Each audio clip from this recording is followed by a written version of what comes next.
Alhamdulillah alladzi khalaqal insan wa 'allamahu al-bayan wa anzalahu al-Qur'an wa ja'alahu maw'idatan wa hudan wa rahmah.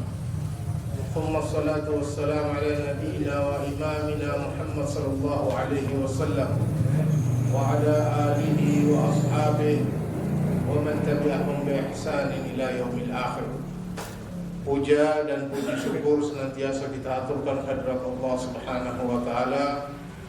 Alhamdulillah, malam hari ini kita dapat berjumpa kembali dalam acara rutin pengajian umum yang insyaallah akan disampaikan oleh Ustaz Ali Hasan Al-Bahar.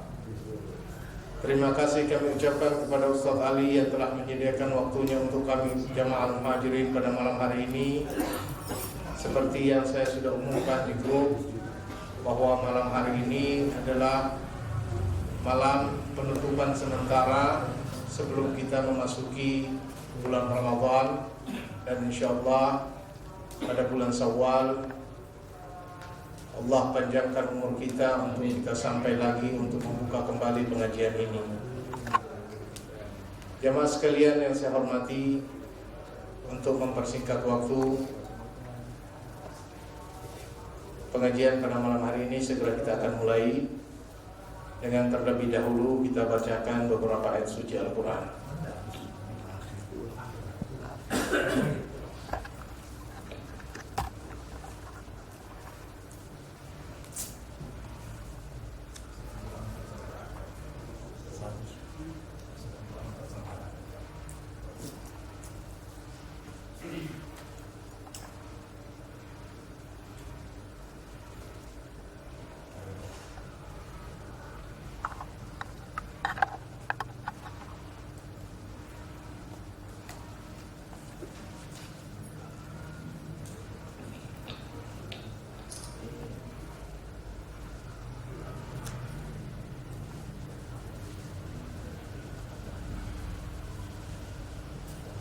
Assalamualaikum warahmatullahi wabarakatuh.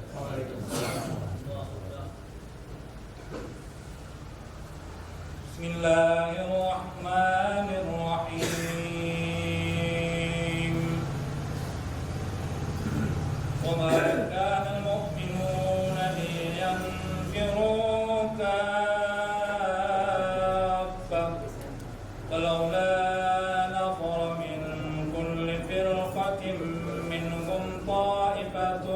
ليتفقهوا في الدين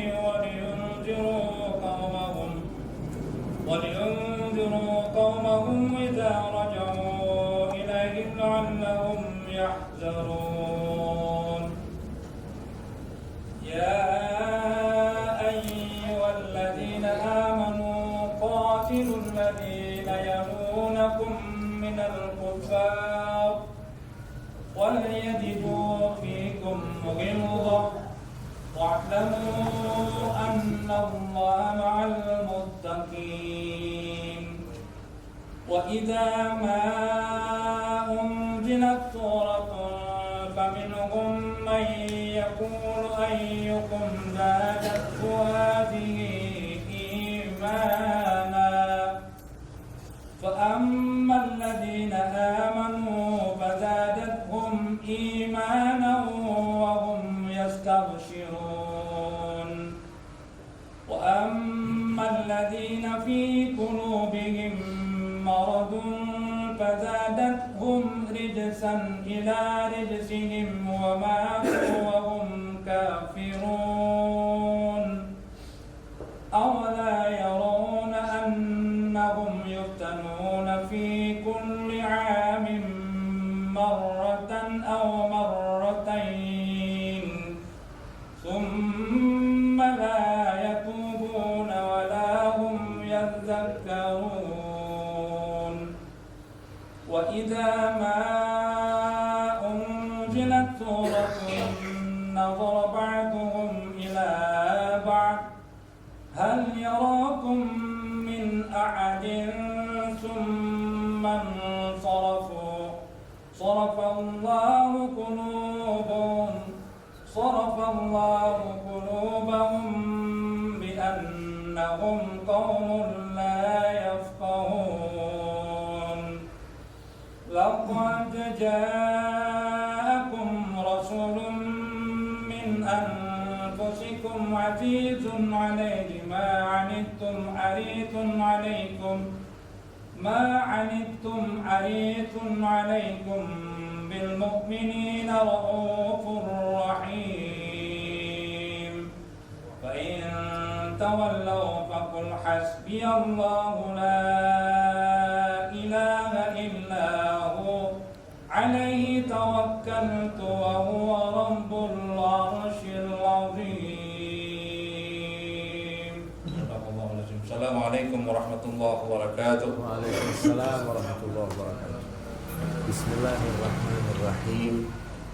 Assalamualaikum warahmatullahi wabarakatuh. Alhamdulillah wassalatu wassalam ala nabiyyina wa rasulina wa imamina wa hujjatina wa maulana Muhammad Rasulillah wa ala alihi wa ashabihi wa man tabi'a hudahu wa wala wala haula wala quwwata illa billah.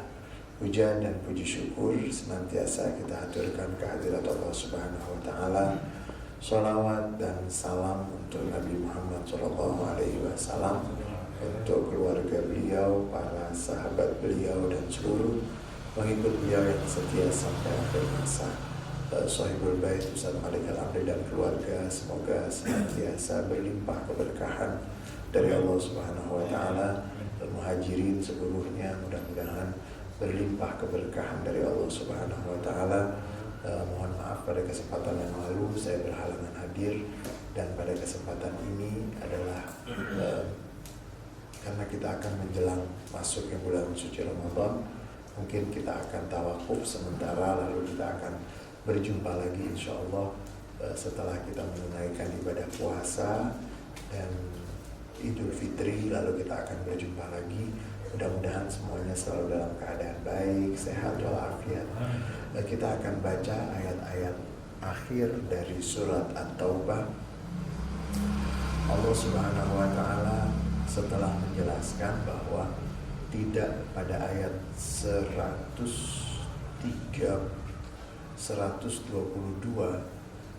orang-orang yang beriman itu tidak seluruhnya disuruh untuk meninggalkan tempat dan berjihad, tetapi diminta dari sekelompok orang-orang yang beriman itu ada yang masih menetap untuk tafaqquh fiddin, untuk mendalami ilmu agama.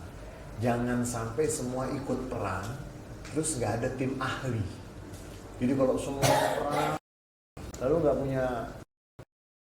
punya orang yang ahli, tidak punya kader-kader yang mereka mengetahui sekali tentang ajaran Islam. Sehingga ayatnya Allah Subhanahu wa taala mengatakan wa makanal mu'minuna liyanfiru kaffah falawla nafara min kulli firqatin minhum ta'ifatun liyatafaqahu fid din wa liyunziru qaumahum idza raja'u ilaihim la'allahum yahdharun. Tidak sepatutnya orang-orang yang beriman semuanya keluar untuk ikut jihad.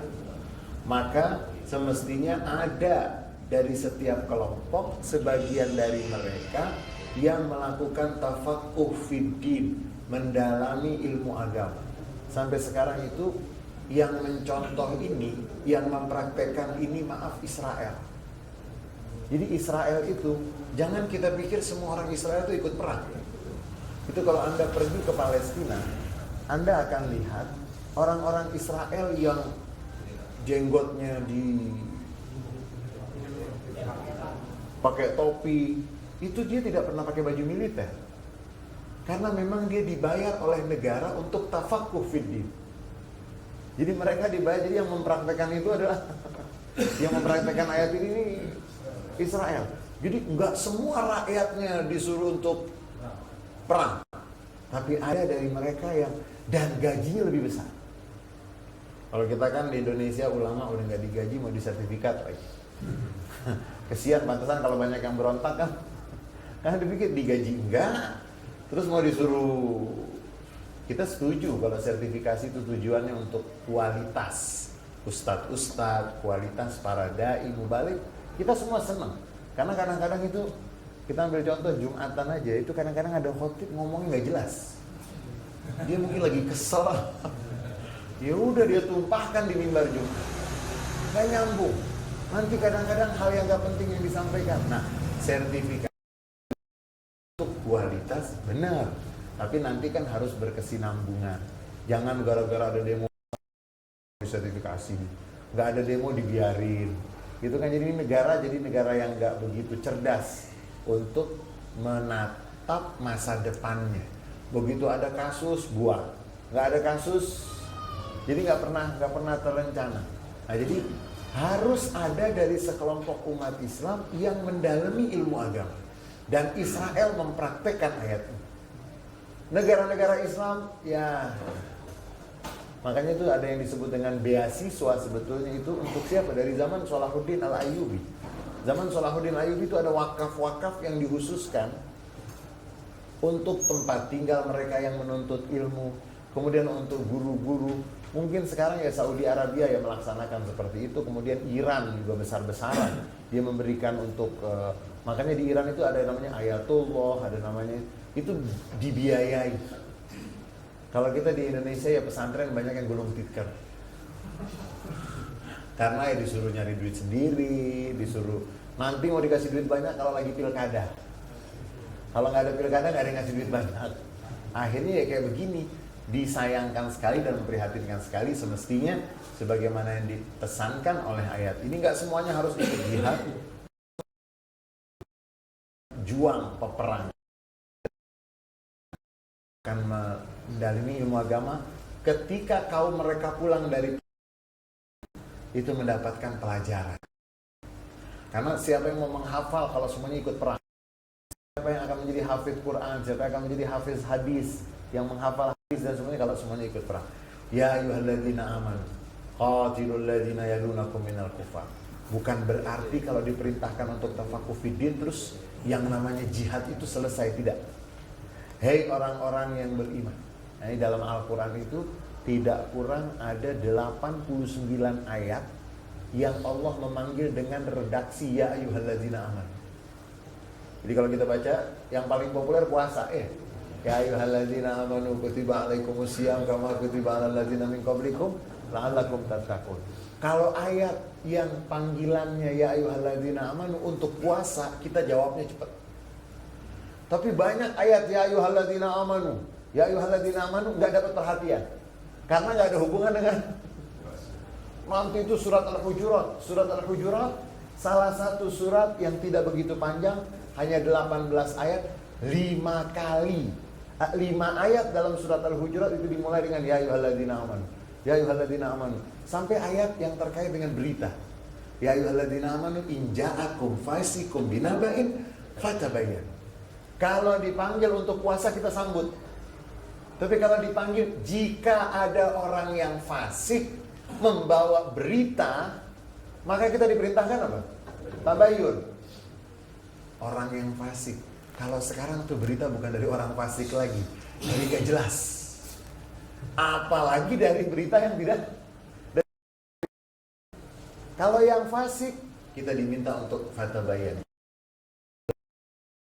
Surat At-Taubah masih terkait dengan jihad beriman. Qatilul ladzina yalunakum minal kuffar wal yajidu fikum ghilzah.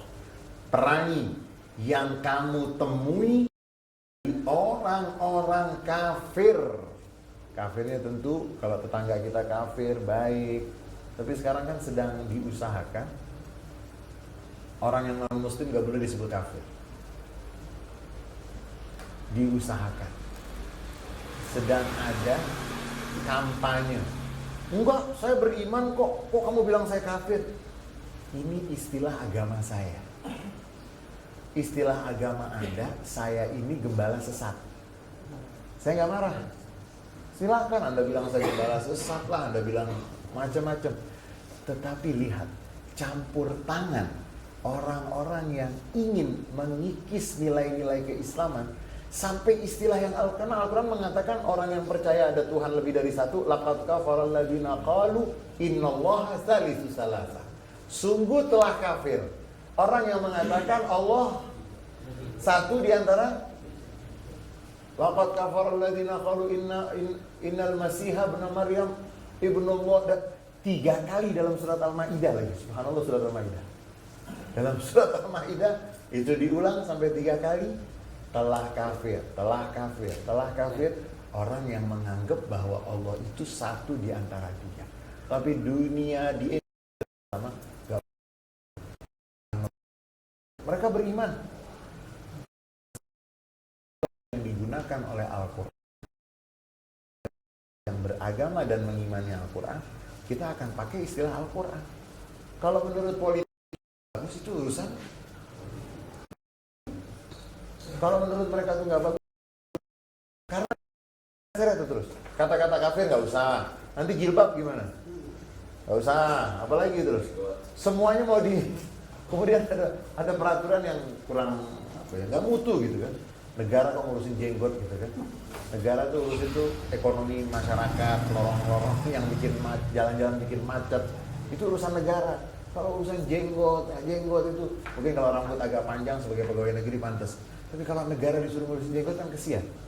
Terlalu hina sekali negara ngurusin. Ada urusan yang lebih penting.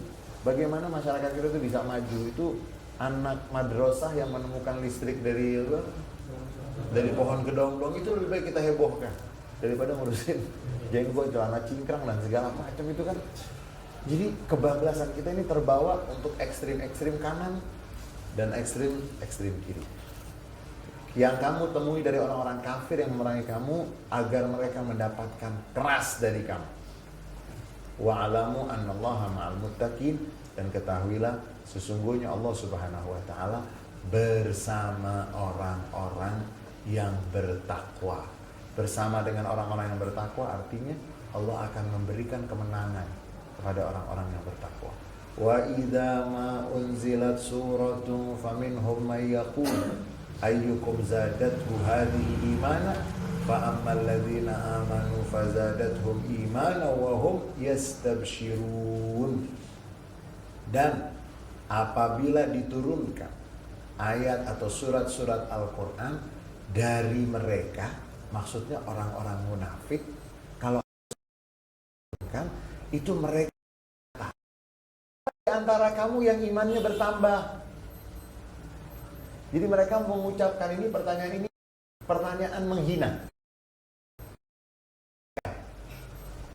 Siapa di antara kamu ayyukum zadatu hadhihi imana?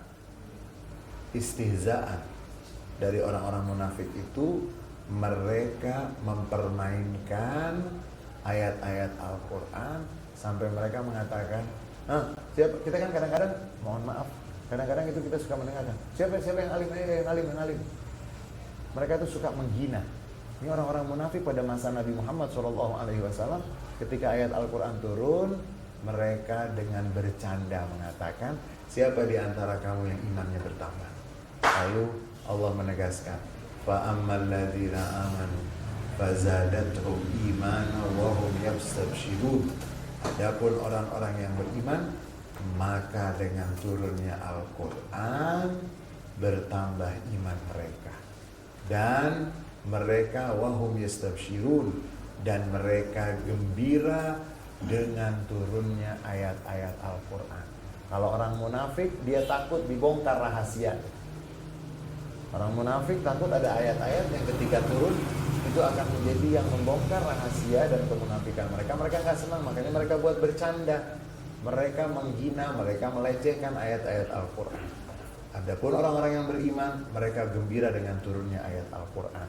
Dan memang nanti dikatakan derajat itu katanya Islam, iman, takwa, yakin.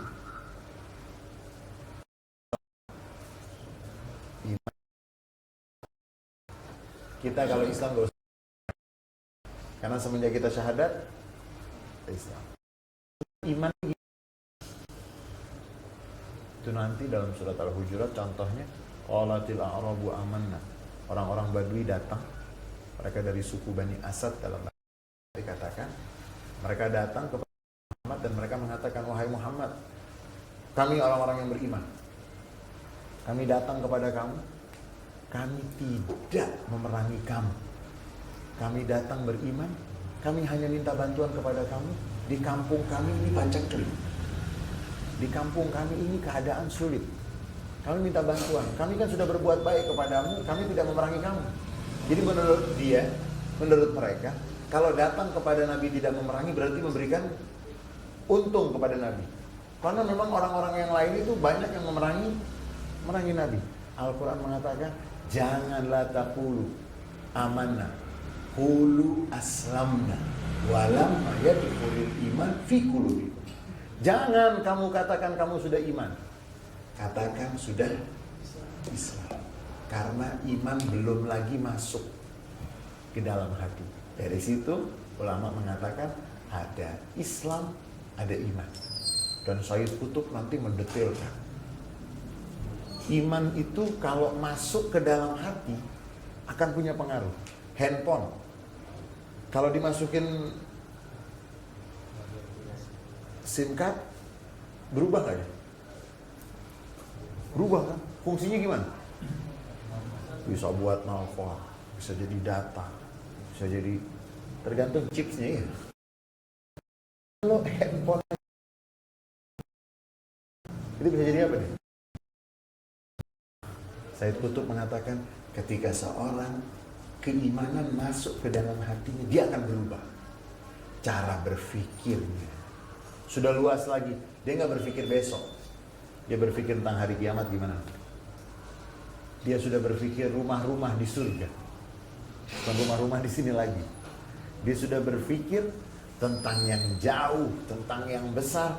Dia tidak terkekang dengan sempitnya planet bumi. Karena planet bumi kan kecil sekali. Itu bedanya orang yang beriman dengan orang yang tidak beriman. Kemudian nanti kalau imannya udah mantep, takwa. Makanya kita disuruh puasa itu kan dipanggil dari beriman untuk ya ayyuhalladzina amanu kutiba alaikumusiyam kama kutiba alal ladzina min qablikum la'allakum. Kalau kita dipanggil kan dari sesuatu menuju yang lebih tinggi. Hei orang-orang yang beriman, telah diwajibkan kepada kamu puasa sebagaimana yang telah diwajibkan kepada umat-umat sebelum kamu. Tujuan apa? La'allakum, agar kamu beriman. Bukan, karena akan dipindahkan dari beriman menuju bertakwa. Nanti yang paling tinggi itu yakin. Nah, bulan puasa yang sebentar lagi akan kita sambut kedatangannya. Dan tadi itu di jalan sudah banyak obor tuh saya lihat. Jalan sampai macet, sudah ada obor. Ya polisi bingung juga sekarang. Karena kalau melarang obor kemarin lilin boleh gitu kan. Polisi bilang aduh gimana nih, saya mau larang sudah. Karena kemarin lilin boleh sampai malam. Akhirnya sekarang dibikin obor. Sampai tadi itu agak ramai sekali. Karena memang boleh kita bergembira. Dan nanti Imam Suyuti alaihi rahmah wa ridwan, Imam Suyuti itu punya satu risalah, judulnya Wusulul Amani fi Usulit Tahani. Di dalam risalah tersebut, dalam kitab nggak terlalu apa saja terkait mengucapkan selamat. Jadi kalau kita melihat ada orang pakai pakaian baru,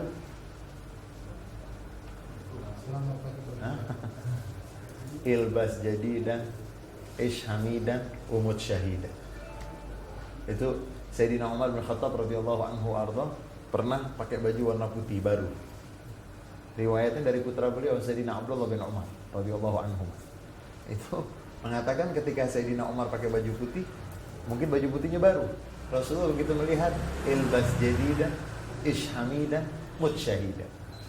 Selamat pakai baju baru. Insya Allah kamu hidup dalam keadaan terpuji.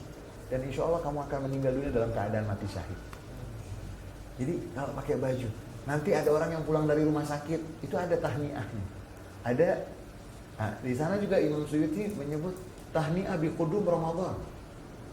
Ucapan dengan datangnya bulan suci Ramadan. Dari mana diambilnya? Diriwayatkan dari Salman Al-Farisi. yang meriwayatkan khutbah terakhir Nabi di bulan Sya'ban. Laqad adhallakum syahrun azimun mubarak. Nabi Muhammad tuh seakan-akan mengucapkan, telah menaungi engkau semuanya bulan yang agung dan penuh dengan keberkahan. Fihi lailatun khairun min alfi syahr. Di dalamnya ada satu malam yang lebih baik dari 1000 bulan. Kemudian ada riwayat yang mengatakan bahwa Rasulullah SAW itu pernah bertanya, atadruna ma haqqul jar? Tahukah kamu apa hak yang harus dipenuhi untuk tetangga? Lalu Nabi tidak menunggu mereka menjawab. Nabi mengatakan, inista'anaka fas. Kalau dia minta pertolongan kalau kamu melihat dia dalam keadaan in ra'aitahu fi khair, in asabathu musibatun fa'azzihi. Kalau kamu melihat dia dalam keadaan baik, mendapatkan kebaikan, kamu ucapkan selamat kepadanya. Kalau dia dalam keadaan musibah, maka kamu diminta untuk takziah ataupun berbelasungkawa ataupun prihatin. Nah, kita sebentar lagi akan kedatangan bulan suci Ramadan, dan kita mengharap kalau ada obor-obor yang dinyalakan itu mudah-mudahan bukan cuma obornya yang nyala, tapi hatinya juga nyala, pikirannya juga nyala. Dan mudah-mudahan yang terang itu bukan cuma malam aja, terang, malam terang, siang terang, hidup kita akan menjadi terang. Kemudian orang-orang munafik, kita kembali kepada ayat ini, orang-orang munafik itu mempermainkan ayat-ayat Al-Quran. Mereka mengatakan, turun ya ayat Al-Quran, turun. Siapa yang imannya bertambah? Siapa yang imannya bertambah? Orang-orang yang beriman, iman mereka itu benar-benar bertambah, dan mereka bergembira dengan turunnya ayat Al-Quran. Wa ammal ladzina fi qulubihim maradun fazadathum rijsan ila rijsihim wa matu wa hum kafirun. Adapun orang-orang yang di dalam hatinya ada penyakit, maksudnya orang munafik, penyakit hati untuk orang munafik, ada kemunafikan, ada keraguan di dalam agama Allah. Fazadathum rijsan ila rijsihim. Maka bagi mereka ayat-ayat Al-Quran tersebut akan menambahkan mereka munafikan di atas kekafiran. Rijsan di atas kotoran mereka. Yang dimaksud dengan kotor di sini adalah kemunafikan dan kekafiran. Wa matu wa hum kafirun, dan mereka meninggal dunia dalam keadaan kafir. Na'udzubillah. Meninggal dunia dalam keadaan kafir. Awala yarawna annahum yuftanuna fi kulli amin marratan aw marratain summa la yatubuna wa lahum yadhakkarun. Apakah mereka tidak melihat bahwa mereka orang-orang munafik itu diungkap keburukan-keburukan mereka, tersingkap keburukan-keburukan mereka dengan diturunkannya wahyu, kan terungkap. Yang pura-pura, yang apa, yang mau pura-pura mau ikut perang tapi tiba-tiba di tengah jalan balik lagi. Kemudian yang dari awalnya tidak mau ikut dan ngompor-ngompori untuk tidak ikut, bukan ngompor-ngompori, nakut-nakuti untuk tidak ikut, semua itu terungkap. Apakah mereka tidak melihat bahwa disingkap dan diungkap semua rahasia-rahasia mereka dengan turunnya wahyu? Dalam 1 tahun itu ada wahyu yang turun terkait dengan kemunafikan mereka, itu bisa 2 kali, 1 kali ataupun 2 kali. Kemudian mereka tidak mengambil kesempatan itu untuk tobat, dan mereka tidak mengambil kesempatan itu untuk mereka mengambil. Wa iza ma unzilat suratun hal yarakum min ahadin sumang sarafu. Orang-orang munafik tersebut apabila turun ayat Al-Quran, sekelompok dari mereka saling melihat. Jadi kalau turun ayat Al-Quran yang terkait tentang mereka lagi duduk di samping Nabi itu, mereka main lihat-lihatan. Gimana kalau sama-sama pencuri, gimana? Kalau ada perintah untuk menangkap pencuri, gimana mereka? Kalau ada, itu sama-sama orang jahat, kemudian ada perintah untuk menangkap orang jahat. Sesama mereka gimana? Saling gelisah dan saling melihat di antara mereka. Hal yarakum min ahadin summan sarafu. Mereka itu kalau di hadapan majelis Nabi, nadhara ba'dhum li ba'd. Hal yarakum ahadun minal muslimin linansarif. Mereka saling melihat, mau ngapain? Mau lari. Ada yang lihat nggak? Ada yang lihat tidak dari kaum muslimin terhadap kita? Itu mereka main lihat-lihatan, kemudian mereka lari. Karena mereka merasa tidak nyaman. Summan sarafu sarafallahu qulubahum bi annahum qaumul la yafqahun. Mereka saling melihat. Kalau nggak ada yang perhatian dengan mereka, mereka meninggalkan tempat. Karena kalau ayat Al-Quran turun, mereka benar-benar terpukul dan terasa akhirnya mereka harus meninggalkan tempat. Ketika mereka berpaling, Allah memalingkan hati mereka. Sarafallahu qulubahum bi'annahum qaumul la yafqahun. Allah memalingkan hati mereka adalah kaum yang tidak memahami. La yafqahun itu nanti dikatakan yang dimaksud dengan la yafqahun itu adalah orang-orang yang dungu, orang-orang yang tidak sadar. Semestinya mereka mendapatkan kebaikan, malah mereka berpaling dari kebaikan. Semestinya ayat yang turun itu yang menegur mereka, kesempatan mereka untuk tertegur dan mereka mengambil pelajaran. Kalau ini tidak, mereka berpaling dan mereka meninggalkan tempat, Allah palingkan hati mereka dan sesungguhnya mereka adalah kaum yang tidak memahami apa yang baik untuk mereka. Lalu surat ini ditutup dengan sifat Rasulullah SAW yang di sana Allah Subhanahu wa taala mengatakan laqad ja'akum rasulun min anfusikum azizun 'alaihi ma anittum harisun 'alaikum bil mu'minina raufur rahim. Semestinya mereka mengerti Nabi telah datang kepada kamu seorang rasul. Telah datang. Itu beda tidak datang dengan didatangkan. Bedanya apa? Telah datang itu dengan didatangkan. Kalau telah datang itu memberikan gambaran kesadaran. Nabi Muhammad itu datang karena memang beliau cinta.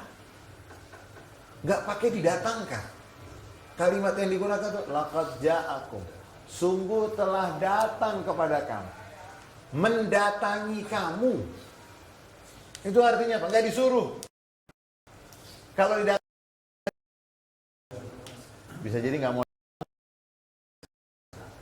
Sungguh telah mendatangi kamu seorang rasul. Min anfusikum. Dari diri kamu. Nanti ada ulama mengatakan dari diri kamu maksudnya dari jenis sesama manusia. Itu satu. Karena kalau dari malaikat kita bingung sendiri. Kalau nabinya malaikat kita nggak bisa meniru. Kita tidak bisa meneladaninya. Itu pendapat yang pertama. Nanti ulama mengatakan yang kedua min anfusikum dari bangsa Arab sendiri. Karena kalau nabi yang turun di Arab orang Jawa. Bagaimana? Nggak kenal, kita nggak kenal. Tapi yang datang dari bangsa Arab sendiri. Kamu kenal garis keturunannya, kamu kenal latar belakangnya, kamu kenal keluarganya, dan itu satu bangsa dengan kamu. Kemudian nanti ada pendapat ulama lagi yang mengatakan min anfusikum itu dari jiwa.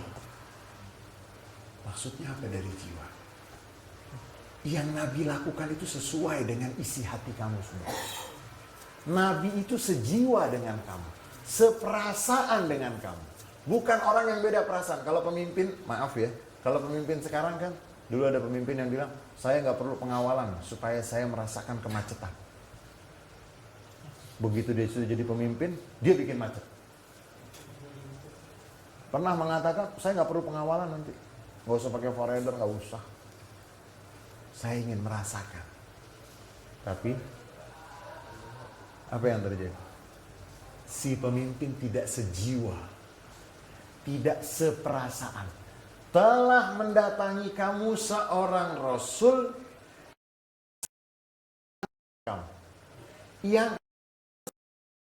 yang sama masa azizun alaihi ma'anittum, berat baginya apa saja yang menjadi beban untuk kamu. Orang tua itu kalau anaknya kelelahan bagaimana? Orang tua melihat anaknya kelelahan bagaimana? Diambilin air, nak duduk nak, istirahat nak. Kenapa? Itu namanya merasakan berat apa yang azizun alaihi ma'anittum. Nah, ini nanti ayat ini bisa terkait juga kalau kita mau kaitkan dengan sholat tarawih. Nabi Muhammad itu nggak sholat malam Ramadan berjamaah kecuali 2 kali. Malam pertama, malam kedua rame. Malam ketiga beliau nggak keluar lagi. Sahabat nunggu, radhiyallahu anhum wa ardhahum, nunggu sampai mendekati subuh. Ada yang di samping kamar Nabi, subhanallah, subhanallah, dipikir Nabi tidur. Nabi sedang sholat. Begitu mendekati subuh Nabi keluar, sahabatnya nunggu, wahai Rasulullah, kami nunggu kamu, ini masjid ramai itu. Rasulullah bilang apa? Saya sengaja nggak keluar. Khiftu antufrodo alaikum. Aku takut kalau setiap malam aku keluar sholat sama seperti arah kiblat gimana? Kan Nabi ketika di Madinah, setiap malam itu Nabi pandangannya itu mengarah ke Ka'bah. Qad nara taqalluba wajhika fis sama falanuwalliyannaka qiblatan tardhaha. Sampai Siti Aisyah radhiyallahu anha, Muhammad inni ara yusari'u fi. Aku melihat Tuhanmu selalu cepat memberikan kepadamu apa yang kamu senangi. Nabi senang sholat malam Ramadan. Cuman kalau Nabi sholat terus jadi wajib, kita gimana? Makanya nanti Sayyidina Umar berani menghidupkan lagi. Karena Sayyidina Umar bukan Nabi, nggak mungkin menjadi wajib. Tapi kalau Nabi Muhammad SAW yang melakukan, Nabi senang, Allah jadikan wajib. Kalau Allah jadikan wajib, yang kesian kita 5 waktu aja, Masya Allah, wabillahi taufiq wal hidayah. Apalagi dikasih sholat malam Ramadan, alasannya nanti macet, alasannya ini, alasannya itu. Subhanallah, ini azizun alaihi ma'anittum. Berat baginya apa yang membebankan kamu. Harisun alaikum, sangat berusaha habis-habisan. Haris itu kalau bahasa Arabnya sebetulnya, jadi ada orang yang gak puas-puas tuh apa? Rakus. Haris itu bisa berarti, tapi Nabi Muhammad itu ingin sekali semua kebaikan menyentuh umatnya. Makanya gak ada sesuatu pun yang baik yang Nabi ingat pasti Nabi sebutkan untuk umatnya. Tidak ada sesuatu yang buruk dan berbahaya kecuali Nabi ingatkan juga umat. Harisun alaikum, selalu berusaha semaksimal mungkin mendatangkan kebaikan untuk kamu. Bil mu'minina, dengan orang-orang yang beriman, beliau penyantun dan penyayang. Rauf, Rauf itu dari memberi lebih dari yang dibutuhkan. Anak kita minta uang 1 juta, kita kasih 1,5 juta. Itu namanya kita Rauf. Nabi Muhammad itu Rauf. Oh, ada yang bilang nih orang-orang liberal, oh berarti Nabi Muhammad gak sayang dengan umat manusia, sayangnya hanya dengan orang yang beriman. Al-Quran 30% ada yang salah. Ada yang harus diluruskan. Nabi Muhammad berjuang untuk mengajak orang yang beriman. Kalau orang yang beliau perjuangkan untuk beriman, beliau tidak sayang dengan ini. Lalu bagaimana dengan yang lainnya? Kan ketika saya mengatakan kepada anak saya, kamu harus sayang dengan adikmu. Apakah berarti saya harus benci dengan yang lain? Saya mengajarkan dia benci dengan yang lain? Kan enggak. Ketika orang tua, kita sebagai orang tua, kita bilang sama anak-anak kita, kamu semuanya harus betul-betul sayang kepada sesama saudara. Apakah itu berarti nggak sayang dengan dan nggak hormat dengan yang lain? Kan enggak. Tapi banyak orang yang pikirannya kotor. Jadi ketika ayat ini mengatakan bahwa Nabi Muhammad tuh menyantuni dan sayang dengan orang-orang yang beriman, mereka menafsirkan sendiri, berarti kalau dengan yang tidak seiman tidak sayang. Itu pakai mafhum mukhalafah, tapi syaratnya nggak cukup. Mestinya kalau dia ingin mengatakan seperti itu, lihat, apakah Nabi Muhammad tidak pernah berbuat baik kepada non-muslim? Pantes kalau Nabi Muhammad menanamkan bagaimana beliau cinta dan menyantuni atau penyantun dengan orang-orang yang beriman. Tapi bukan berarti bahwa Nabi Muhammad itu tidak baik dengan... Ini kan banyak orang seperti itu. Jadi dia selalu berpandangan yang kebalikannya. Kalau yang disebut sayang dengan orang-orang yang beriman, berarti dia nggak sayang dengan... Loh, Nabi Muhammad nggak pernah mencaci maki non-muslim. Nggak pernah. Silakan cari. Non-muslim mencaci maki Nabi Muhammad zaman Nabi masih hidup. Sampai sekarang itu yang mencaci masih banyak. Ini ayat terkait untuk menanamkan terutama kepada orang-orang yang waktu itu hidup di zaman Nabi, merasakan bagaimana perhatian Nabi kepada orang-orang yang beriman, penyantun dan penyayang. Dikatakan ayat ini ada yang mengatakan turunnya terkait dengan perang Khandaq. Perang Khandaq itu perang yang orang-orang kafir bekerja sama dengan badui-badui menjadi kelompok-kelompok. Lalu mereka semua ingin menyerang. Kalau bahasa sekarang mungkin koalisi. Jadi koalisi internasional, semua ingin menyerang Nabi, menyerang Madinah. Akhirnya Nabi Muhammad berdiskusi, meminta pendapat kepada para sahabatnya, dan akhirnya Salman Al-Farisi yang dari Persia itu yang memberikan saran. Kami di Persia, kalau menghadapi perang seperti ini kami buat parit. Kami gali parit sehingga mereka nggak bisa lompat ke sini. Dan akhirnya Nabi Muhammad menyetujui. Nabi Muhammad ikut mencangkul. Ikut nyangkul. Dan Nabi Muhammad paling lama. Semua sudah lapar, sudah berhenti karena masakan sudah siap. Nabi Muhammad masih mencangkul. Sampai Jabir bin Abdullah Al-Ansari radhiyallahu anhu mengatakan, wahai Rasulullah, makanan sudah siap. Sahabat sudah nunggu. Nabi Muhammad yang terakhir meletakkan, kalau boleh kita sebut cangkulnya. Nabi Muhammad mau menuju tempat makan, Nabi Muhammad nggak langsung makan. Nabi Muhammad yang menuangkan makanan untuk para sahabat. Satu persatu sampai beliau pastikan semua sudah dapat.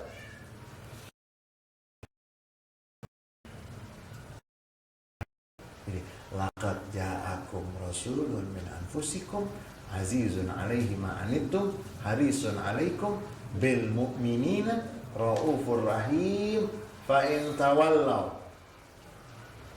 maka jika mereka berpaling, faqul hasbiyallahu la ilaha illahu alaihi tawakkaltu wa huwa rabbul arsyil azim.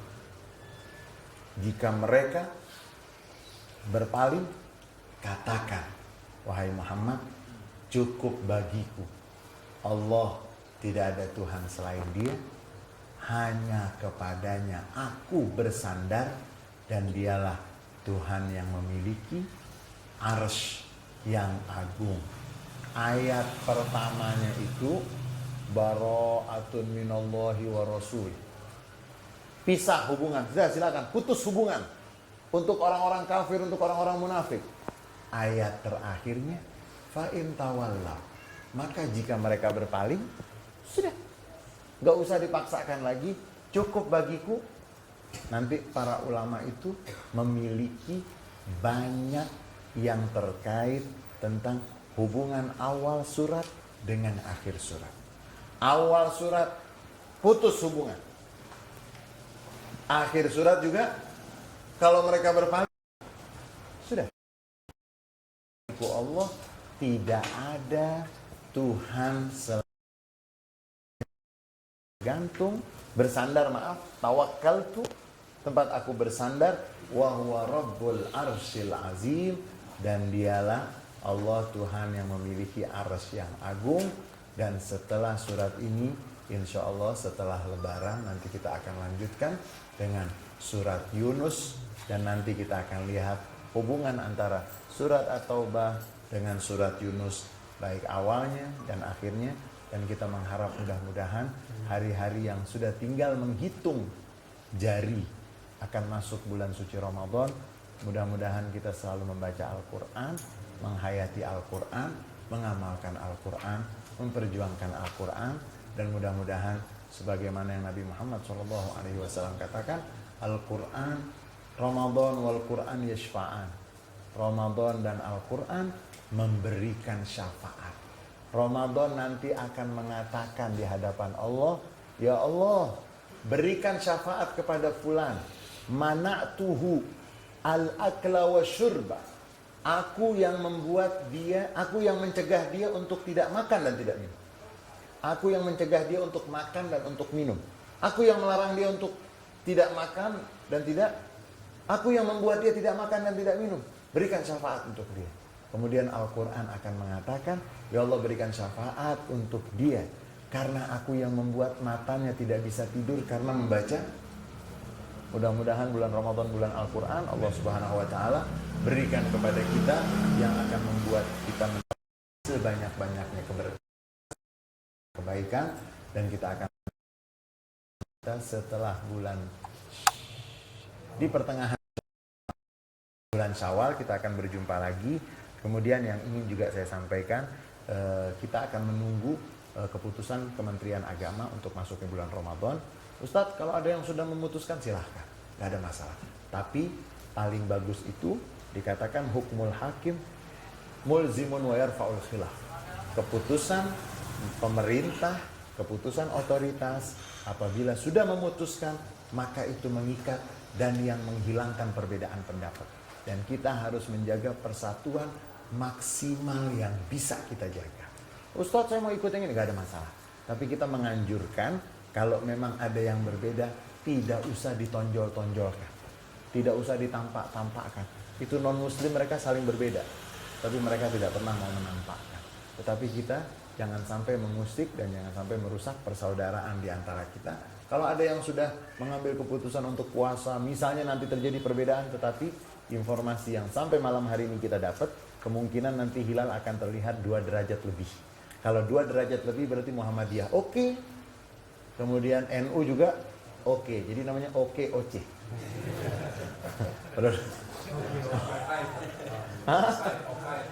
Oke, jadi menurut informasi sampai tadi sore itu kemungkinan di atas 2 derajat Muhammadiyah akan sudah memutuskan. Kemudian NU juga tidak akan bermasalah, dan kita mengharap persatuan seperti ini bukan hanya persatuan dalam masuknya Ramadan, tapi yang kita inginkan persatuan hati kita, persatuan pikiran kita, bahwa kita semuanya bersaudara. Dan alhamdulillah pilkada sudah selesai, Ramadan datang.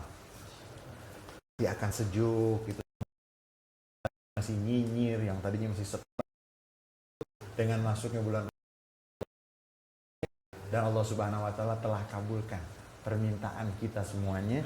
Kita telah minta kepada Allah agar gubernur yang terpilih ini gubernur yang muslim. Alhamdulillah Allah sudah kabul. Sekarang tinggal kita mensyukurinya. Gimana mensyukurinya? Masing-masing ambil cara, ambil jalan untuk bisa menjaga bahwa pemimpin yang muslim jauh lebih baik dari pemimpin yang non-muslim. Dan pemimpin yang beragama, yang menghargai agama, yang menghormati agama, dan yang memakai agama, insya Allah itu jauh lebih baik dari pemimpin yang kelihatan atau yang kita ketahui banyak berseberangan dengan agama. Pemimpin yang dekat dengan ulama, insya Allah akan diingatkan terus oleh para ulama. Dan kita syukuri, kita minta kepada ya Allah, Engkau telah kabulkan doa kami. Kita kan udah berdoa tuh. Waktu itu berdoa sampai kunut nazilah, sampai azan, sampai apa itu? Sampai alhamdulillah Allah kabulkan nggak tanggung-tanggung 16%. Tinggal sekarang bersyukurnya berapa persen. Kita harus bersyukur dan mudah-mudahan Ramadan ini menjadi tanda Allah memberikan kebaikan untuk Jakarta, kebaikan untuk Indonesia, dan mudah-mudahan nanti kita berjumpa dalam keadaan sehat walafiat, dan semoga Ramadan yang akan datang ini akan kita manfaatkan dengan sebaik-baiknya, dengan semaksimal mungkin. Ini yang bisa saya sampaikan, dan saya dari lubuk hati yang paling dalam meminta dibukakan pintu maaf yang seluas-luasnya atas semua kekhilafan, kekurangan, kesalahan. Saya, keluarga, pribadi minta dibukakan pintu maaf yang seluas-luasnya, dan semoga malam-malam Ramadan kita akan penuh dengan amalan baik, dan kita mengharap sekali kita bisa mendapatkan malam Lailatul Qadar, malam yang lebih baik dari 1000 bulan. Kalau ada yang ingin bertanya, ingin menyampaikan sesuatu, silakan. Wassalamualaikum warahmatullahi wabarakatuh. Sebelum bertanya, saya minta ada waktu sedikit untuk Ustaz Ali untuk memberikan sedikit buat kita mengenai ayat dari surat Al-Baqarah mengenai puasa Ramadan. Di dalam surat Al-Baqarah ayat yang bulan Ramadan, ada beberapa ayat yang semua kita sudah tahu bahwa ayat tersebut panggilan dari Allah Subhanahu wa taala untuk orang yang beriman. A'udzubillahi minasyaitonirrajim. Bismillahirrahmanirrahim. Ya ayyuhalladzina amanu kutiba alaikumusiyam kama kutiba alal ladzina min qablikum la'allakum tattaqun. Dipanggil orang-orang yang beriman untuk melaksanakan ibadah puasa sebagaimana yang telah diwajibkan kepada umat-umat sebelum kamu, agar kamu semuanya bertakwa. Ayaman ma'dudat. Puasanya itu tidak sepanjang tahun, tetapi hari-hari yang dibatasi. Faman kana minkum maridun aw ala safarin fa iddatun min ayamin ukhra. Siapa yang di antara kamu dalam keadaan sakit atau di perjalanan, maka dia bisa berpuasa di hari-hari yang lain. Allah itu sayang dengan kita. Puasa itu nggak setahun penuh, tapi hari-hari tertentu. Kemudian setelah mengatakan hari-hari tertentu, siapa di antara kamu yang dalam keadaan sakit? Nah, ini sakit, nanti ulama mengatakan, oh ada mazhab zahiri, sakit itu kena lecet sedikit nggak puasa. Itu Daud Az-Zahiri, mazhabnya itu, atau Ibnu Hazm kalau tidak salah, kalau nggak Daud Az-Zahiri, Ibnu Hazm itu pernah kena pisau sedikit. Kemudian ditemukan lagi makan siang-siang. Loh, kamu kenapa nggak puasa? Faman kana minkum maridun. Marid, sakit. Tapi mayoritas ulama mengatakan yang dimaksud dengan sakit, apabila dia terus berpuasa, maka sakitnya akan tambah lama, mempersulit kesembuhan. Itu sakit yang dibolehkan untuk tidak berpuasa. Kemudian safar. Mana yang lebih bagus? Puasa, seorang musafir puasa atau tidak puasa? Imam Syafi'i mengatakan disuruh milih. Tidak bisa berpuasa dan tidak terganggu dan tidak keberatan, maka puasa itu bagus kalau memang akan membuat Anda bisa berpuasa dengan baik. Saya dari Jakarta ke Jogja. Jogja itu sudah musafir, tapi saya naik pesawat. Saya nggak terlalu lelah. Beda kalau naik kereta yang ekonomi yang berhenti di setiap stasiun dia berhenti, itu namanya safarnya yang faman kana minkum maridun aw ala safarin fa iddatun min ayamin ukhra wa 'alal ladzina yutiqunahu, dan bagi mereka yang berat jika berpuasa, fidyatun ta'amu miskin, maka dia membayar fidyah, memberikan makan kepada miskin. Faman tatawwa'a khairan fahuwa khairul lah. Siapa yang ingin menambah, mau menambah, memberikan fidyahnya itu. Sekarang fidyah itu musola-musola, masjid-masjid itu kan menerima. Dan memang nanti dianjurkan oleh para ulama, siapa yang tahun kemarin Ramadannya belum selesai dibayar, sudah ketemu lagi dengan Ramadan selanjutnya, sangat dianjurkan membayar fidyah. Tahun kemarin ada 3 tidak puasa. Sekarang belum sempat dibayar. Begitu masuk Ramadan, dia diminta untuk membayar fidyah. Karena sudah lewat 1 tahun tapi dia belum sempat membayarnya. Fidyatun ta'amu miskin wa man tatawwa'a khairan fahuwa khairul lah wa antasumu khairul lakum yarhamukallah. Wa antasumu, dan jika kamu berpuasa maka itu baik untuk kamu.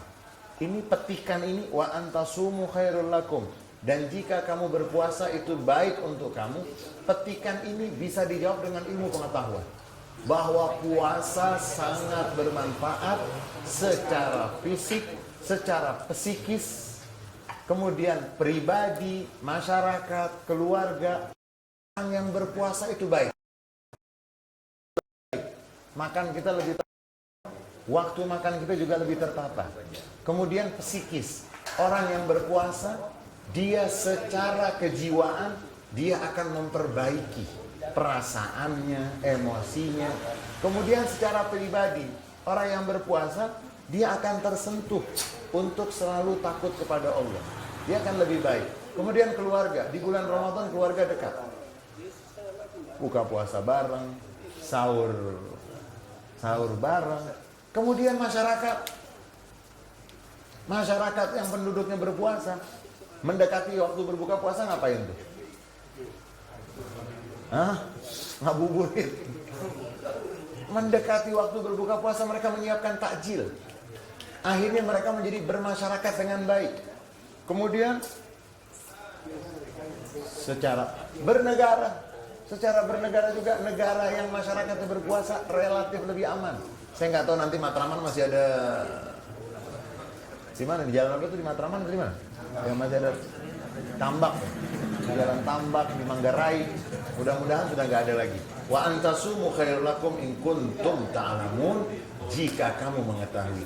Syahrul Ramadan allazi unzila fihi al-Qur'an, bulan Ramadan yang diturunkan di dalamnya Al-Qur'an, hudal linnas wa bayyinatin minal huda wal furqan, yang diturunkan di dalamnya Al-Qur'an pada bulan tersebut, petunjuk untuk manusia dan penjelasan-penjelasan dari petunjuk dan pemisah.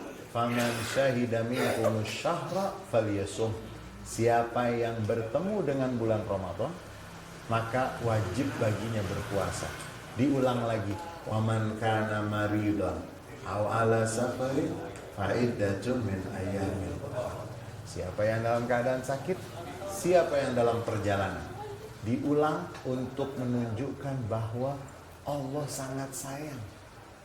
Diulang, kan sebetulnya satu aja sudah cukup, tapi diulang. Kemudian setelah diulang ditutup dengan apa? Yuridul wala yuridu bikumul usra, untuk kamu dan tidak menghendaki kesulitan untuk kamu. Walitukmilul iddata walitukabbirullaha, untuk kamu bisa menyempurnakan waktu dan hari-hari yang kamu tinggalkan, kamu bisa menyempurnakan dalam berpuasa tersebut. Kamu bisa menyempurnakan hari-hari berpuasa, dan nanti di akhirnya kamu membesarkan Allah, takbir.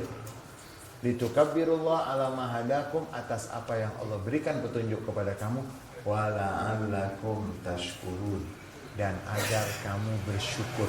Syukur itu artinya nanti menggunakan sesuatu sesuai dengan tujuan pemberian. Menggunakan sesuatu sesuai dengan tujuan pemberian. Dikasih uang untuk bayar SPP, maka uang itu digunakan untuk bayar SPP, berarti dia bersyukur. Dikasih uang untuk bayar SPP, nggak artinya untuk meraktir teman-temannya, meraktir pacar. Itu namanya dia tidak bersyukur. La'allakum tashkurun, agar kamu bersyukur. Kemudian syukur itu juga artinya sedikit, tapi manfaatnya banyak. Onta yang minumnya sedikit, tapi mampu menempuh perjalanan yang lama, Itu namanya naqatun syakir, onta yang bersyukur. Dan kita berpuasa untuk kita bersyukur kepada Allah. Kemudian nanti ayatnya dilanjutkan dengan doa. Wa idza sa'alaka ibadi anni fa inni qarib ujibu da'wata da'i idza da'an falyastajibuli wal yu'minu bi la'allahum yarshudun. Dan jika bertanya kepadamu hamba-hambaku tentang aku, sesungguhnya aku dekat. Enggak dikatakan, katakan aku dekat. Tidak, tapi dikatakan sesungguhnya aku dekat, aku menjawab doa orang yang memanggilku. Jika dia memanggilku, maka sambutlah panggilanku dan berimanlah kepadaku agar mereka semuanya mendapatkan petunjuk. Lalu nanti bagaimana dihalalkan berhubungan badan dengan pasangan kalau sudah masuk malam. Puasa itu bukan satu hari full. Uhilla lakum lailatas siyam ar-rafasu ila nisaikum. Dihalalkan malam harinya itu untuk bisa berhubungan antara suami istri. Hunna libasul lakum libasul lahum. Istri kamu dan kamu adalah pakaian untuk mereka. Dan pada waktu itu ada yang pengen berhubungan tapi masih takut-takut, karena mereka pikir puasa itu sampai malam. Alimallahu annakum kuntum takhtanuna anfusakum fataba alaikum wa afa ankum. Allah mengetahui ada di antara kamu yang mengkhianati diri kamu. Maksudnya mengkhianati bukan mereka mengkhianati, karena menurut mereka puasa itu semestinya sampai malam, tapi mereka ingin berhubungan dengan pasangan. Jadi akhirnya ditegur, kemudian diberitahu Allah telah menerima taubat kamu, Allah telah menghapus. Afa itu artinya menghapus. Afa ankum. Makanya nanti di 10 malam terakhir, Siti Aisyah itu kan pernah bertanya radhiyallahu anha warḍaha kepada Rasulullah, apa yang aku ucapkan ketika aku menunggu malam Lailatul Qadar? Nabi nggak mengatakan sholat, karena kalau Nabi mengatakan sholat, perempuan kesian. Tapi dia quli Allahumma innaka afun tuhibbul afwa. Boleh ditambah ya Karim, Allahumma innaka afun. Afa ya'fu artinya menghapus. Boleh dimaafkan tapi belum dihapus. Tapi kalau afu artinya dimaafkan dan afa ankum fal'ana bashiruhunna wabtaghu ma kataballahu lakum wa kulu washrabu hatta yatabayyana lakumul khaytul abyadu minal khaytil aswadi minal fajr summa atimus siyam. Maka sekarang sudah halal, silahkan kamu berhubungan dengan pasangan kamu. Makanlah dan minumlah. Yang didahulukan minum dulu atau makan dulu? Wakulu washrabu. Makan. Yang bagus gimana? Minum dulu atau makan dulu? Dokter gimana dokter? Hah? Wakulu washrabu. Makan dan minumlah sampai jelas bagi kamu benang yang putih dari benang yang hitam dari waktu fajar. Maksudnya bukan benang, Anda sekarang udah gak boleh baca ayat ini, terjemahannya cari benang. Nggak usah. Itu maksudnya itu cahaya. Nanti ada semacam garis yang menandakan masuk waktu fajar. Summa atimus siyama ilal lail. Kemudian sempurnakanlah puasa sampai maghrib, sampai malam. Wala tubashiruhunna wa antum aqifuna fil masajid. Dan jangan kamu berhubungan dengan pasangan kamu sementara kamu dalam keadaan iktikaf di masjid. Tilka hududullah. Itulah batasan-batasan Allah. Fala taqrabuha. Jangan kamu mendekatinya. Kadzalika yubayyinullahu ayatihi linnas la'allahum yattaqun. Begitulah Allah menjelaskan ayat-ayatnya kepada manusia agar mereka bertakwa. Bulan Ramadan, bulan yang paling istimewa, sampai dikatakan bahwa ada seorang sahabat Nabi yang mengatakan lau aradallah an yu'adziba ummata Muhammad ma'atahum syahra Ramadan.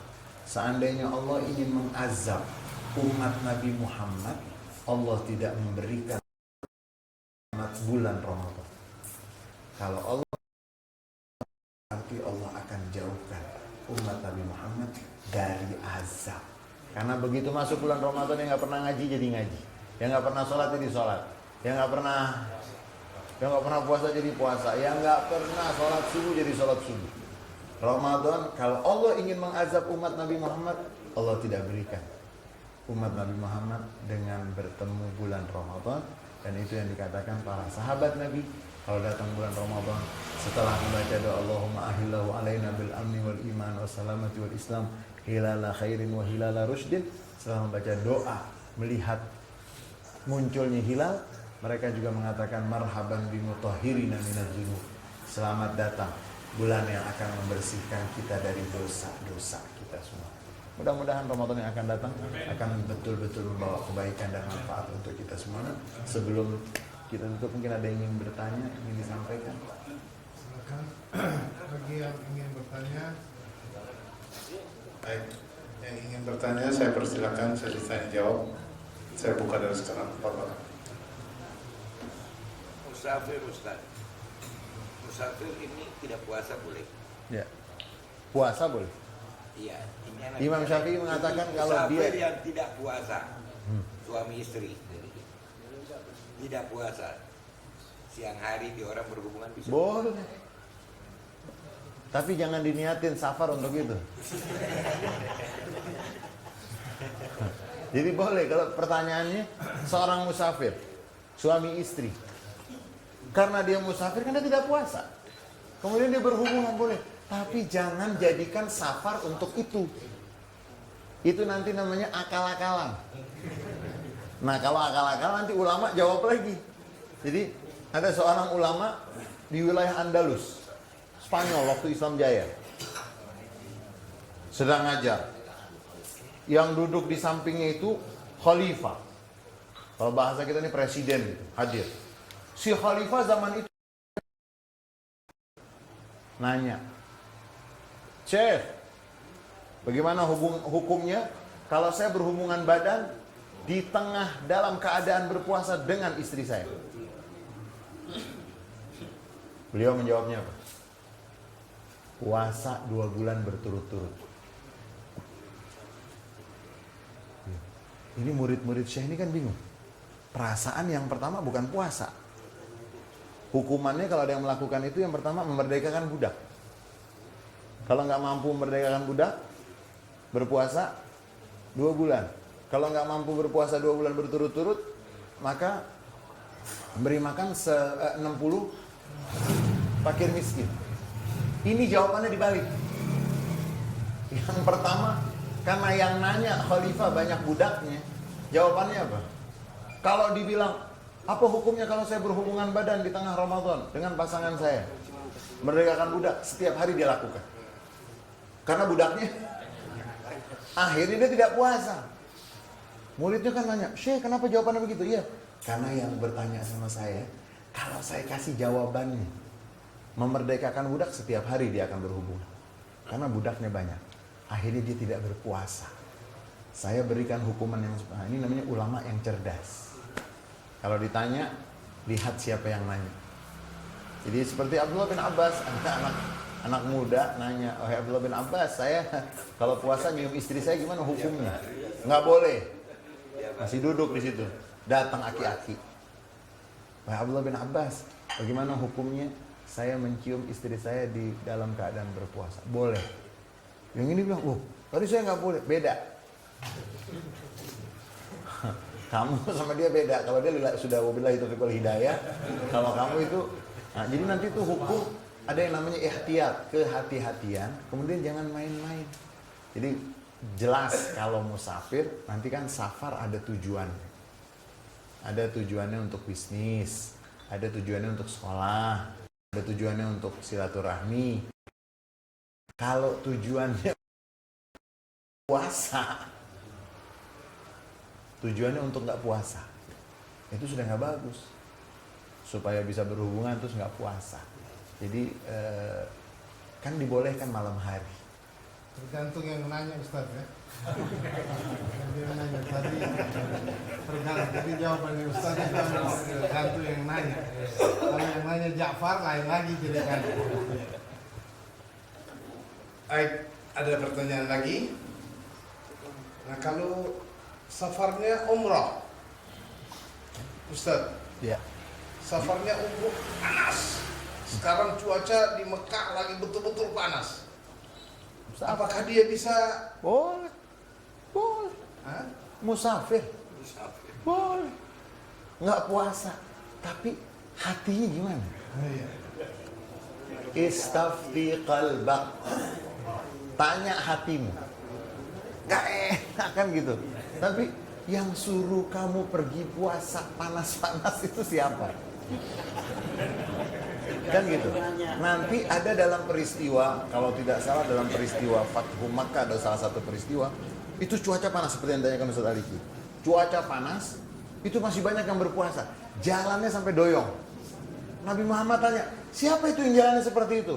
Mereka yang berpuasa wahai Rasul. Ulaika humul usa, ulaika humul usa, ulaika humul usa. Mereka bermaksiat, mereka bermaksiat, mereka bermaksiat. Karena la yukallifullahu nafsan. Ustadz, saya sudah nazar nih.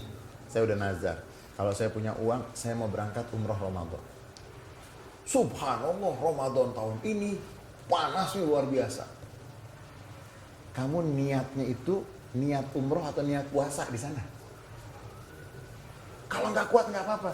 Cuman kan nggak enak pergi ke Masjidil Haram dalam keadaan nggak puasa, orang lagi mau buka puasa semuanya. Itu kan nggak, hatinya tidak enak. Jadi kalau ada yang berangkat umroh menjadi musafir, paling tidak kalau menurut saya sih, paling tidak ketika di perjalanan di pesawat bolehlah dia tidak puasa. Tapi kalau panas-panasnya cuman dari kecuali, mohon maaf ya, kecuali Anda jadi tukang di sana. Panas di luar. Yang ngelapin atasnya Masjidil Haram misalnya. Nah, kalau begitu lain lagi. Tapi kalau kita sekarang kan semusafir-musafirnya jamaah umroh itu kamarnya ada AC-nya nggak? Nggak jauh. Barangkali kalau yang pemukimannya jauh dari Masjidil Haram ke rumahnya itu jauh dan seterusnya.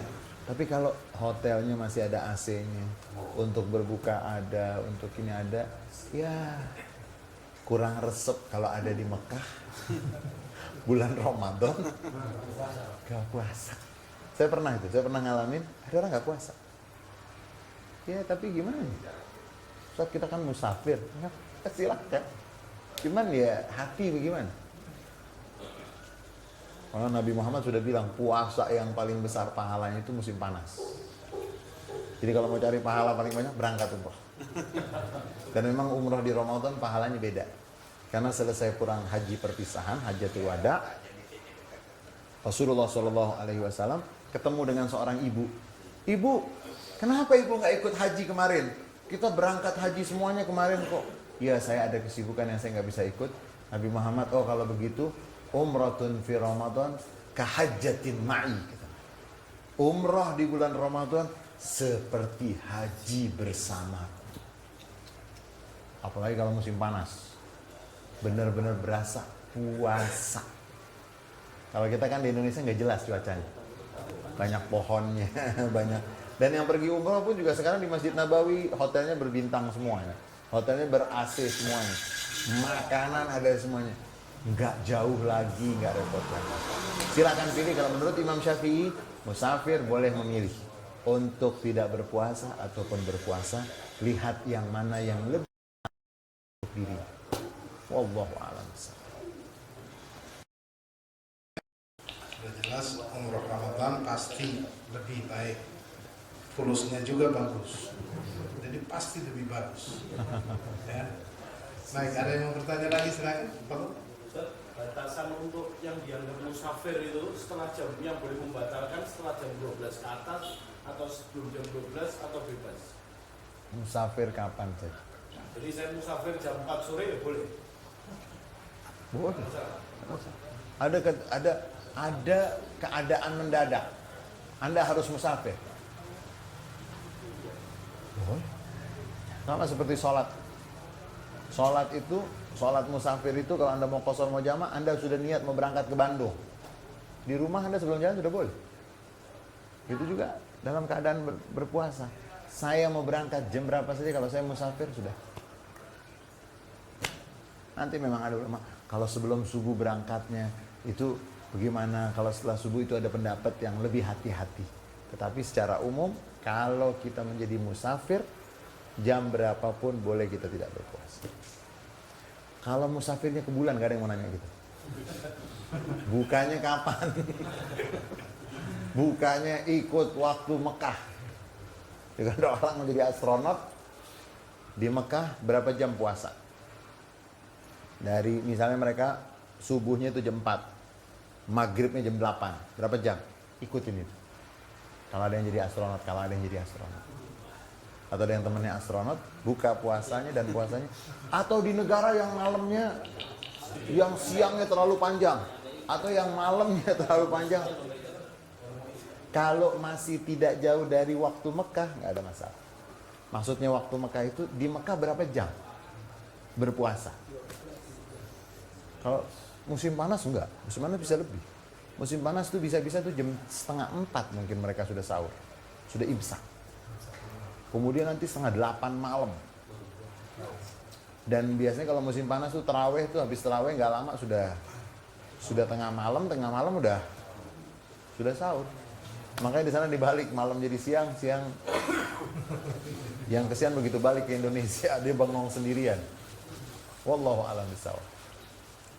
Baiklah saudara-saudara sekalian, demikian pengajian kita malam hari ini. Saya nama pribadi dan keluarga mengucapkan maaf apabila selama perjalanan kita dalam setahun ini ada kesalahan dan kehilapan dari saya dan keluarga. Saya minta dimaafkan.